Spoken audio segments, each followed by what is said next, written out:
Everyone, this is Riya Sharma and welcome to R S corner. So हम cover कर रहे हैं इसमें बीएड आई शेड्यूल फर्स्ट ईयर के जितने भी हमारे पास में पेपर्स हैं उनको, ठीक है, क्योंकि नेक्स्ट मंथ जो है वो हमारे फरवरी में एग्ज़ाम्स होने हैं। तो किस तरीके से क्वेश्चन पेपर आता है उसका आइडिया लग सके, इसलिए हम लास्ट क्वेश्चन पेपर्स को यहाँ पे देख रहे हैं। इससे पहले के जो 6 पेपर्स हैं उनको मैं ऑलरेडी अपलोड कर चुकी हूँ, और अगर आप इसको बाद में देख रहे हैं तो सारे के सारे पेपर्स आपको अपलोड मिलेंगे अगर आप 15 जनवरी के बाद में देख रहे हैं, ठीक है। सो उसका प्लेलिस्ट का लिंक मैं आपको डिस्क्रिप्शन बॉक्स में दे दूँगी, या आप डायरेक्टली आर एस कॉर्नर को विजिट करके BEd first year question paper नाम से जो प्लेलिस्ट लगी है उसमें जो भी आपको क्वेश्चन पेपर चाहिए आप पेपर से पिछले दिन उसको देख करके जाइए, या फिर जब भी आपको देखना है एंड उस हिसाब से अपना शेड्यूल बनाइए, माइंड फ्रेम बनाइए और उस तरीके से आप पेपर अटैम्प्ट कीजिए, ठीक है। सो बात करें पेपर नंबर 7 की, तो इसका नाम है assessment of learning. In case अगर आपको पेपर नंबर नहीं पता है, पेपर का नाम ही पता है, तो आप उस तरीके से सर्च कर सकते हैं। उसमें नाम भी दे रखा है और नंबर भी दे रखा है, ठीक है। अगर आपका सेमेस्टर सिस्टम है तो भी नेम आपका सेम होगा, आप वहाँ से सर्च करके देख सकते हैं, ठीक है। तो लास्ट में जो क्वेश्चन पेपर आया था उसका देख लेते हैं कि किस तरीके से आया था। तो ये 80 नंबर का पेपर था, 3 घंटे का टाइम मिला था, ठीक है।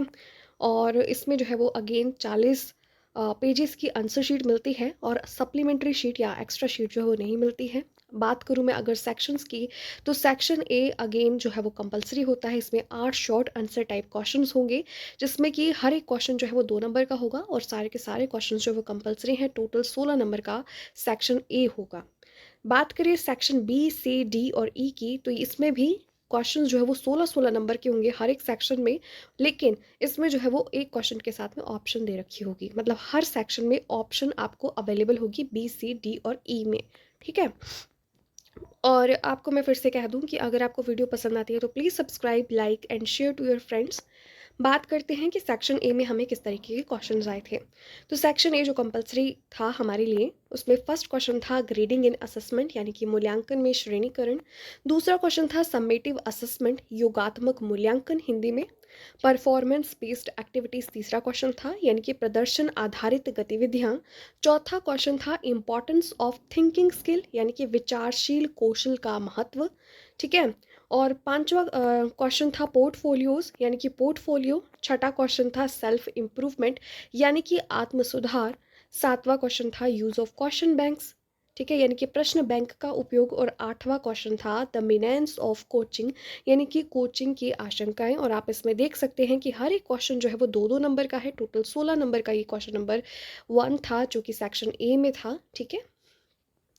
बात करते हैं सेक्शन नंबर बी की, ठीक है, सेक्शन बी की क्वेश्चन नंबर 2 की, जिसमें कि हमारे पास में ऑप्शन में भी क्वेश्चन रहेगा। तो क्वेश्चन नंबर 2 था discuss the concept of measurement, assessment and evaluation with their inter relationship, ठीक है। 16 नंबर का ये क्वेश्चन है। हिंदी में बात करूँ तो मापन, आकलन तथा मूल्यांकन की धारणाओं पर उनके परस्पर संबंध सहित चर्चा कीजिए।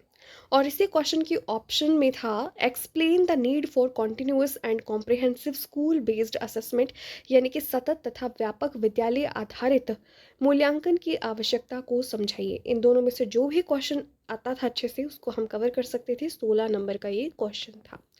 नेक्स्ट अगर हम बात करें सेक्शन सी की, तो इसमें जो पहला क्वेश्चन था वो था explain the various dimensions of learning, यानी कि अधिगम के विभिन्न आयामों को समझाइए। और जो क्वेश्चन हमारे पास में ऑप्शन में था वो था enlist and explain the tools and techniques for assessment of skills, यानी कि कौशलों के मूल्यांकन के उपकरण व तकनीकों को सूचीबद्ध करते हुए समझाइए।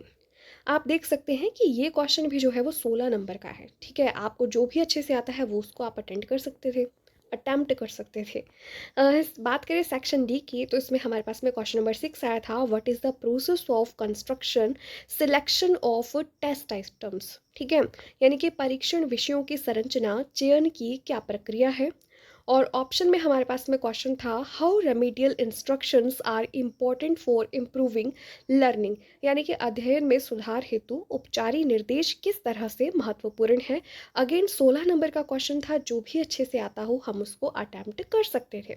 नेक्स्ट हमारे पास में सेक्शन ई की अगर मैं बात करूँ तो क्वेश्चन नंबर 8 आया था what are the major issues and problems in learning assessment, यानी कि अध्ययन मूल्यांकन में प्रमुख मुद्दे तथा समस्याएं क्या हैं।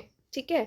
ऑप्शन में हमारे पास में क्वेश्चन था, discuss the policy perspectives on examinations and assessment with respect to National Policy of Education NPE 1986 and National Curriculum Framework NCF 2005, NPE 1986 तथा NCF 2005 के संदर्भ में परीक्षाओं तथा मूल्यांकन के नीतिगत दृष्टिकोणों पर चर्चा कीजिए। आप फिर से देख सकते हैं कि 16 नंबर का ये क्वेश्चन है और आपको जो भी अच्छे से आता हो आप उसको अटैम्प्ट कर सकते हैं। ठीक है, तो इसी तरह से हमारे पास में पेपर नंबर 7 यानी कि असेसमेंट ऑफ लर्निंग जो है वो कंप्लीट होता है। ठीक है, सो इस तरीके से हमें ये पेपर आया था। अगेन मैं बता दूं, प्लेलिस्ट का लिंक आपको डिस्क्रिप्शन बॉक्स में मिल जाएगा। जो भी पेपर चाहिए हो या फिर उसका नाम देख लीजिए, पेपर नंबर देख लीजिए और वहाँ से आप अपना पेपर देख करके उस हिसाब से अपनी स्ट्रेटेजी प्लान कीजिए। ठीक है, thank you so much for watching the video. पसंद आई हो तो subscribe, like, share to your friends. Bye bye, stay tuned, bye bye.